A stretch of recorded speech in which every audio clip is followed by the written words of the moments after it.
اللہ کے نبی صلی اللہ علیہ وسلم نے فرمایا انسان کے برا ہونے کے لیے اتنا کافی ہے کہ اپنے مسلمان بھائی کو حقیر سمجھے، معمولی سمجھے، کسی کو کالا کہے، کسی کو گورا کہے، کسی کو لمبا کہے، کسی کو پستقت کہے، جو گویا کہ اللہ کی خلقت پہ انگلی اٹھا رہا ہے۔ کوئی اگر اچھا ہیڈ والا ہو تو اس کا کوئی کمال نہیں، اللہ نے اس کو دیا۔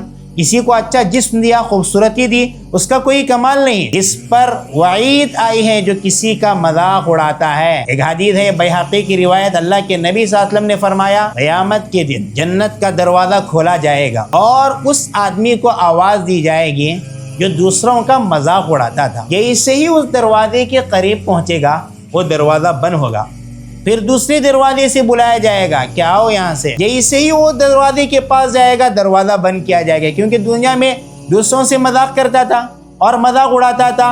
ایسے کئی دروازوں سے آواز آئے گی، جب قریب آئے گا اس کے لیے دروازہ بند کیا جائے گا، سزا ہے۔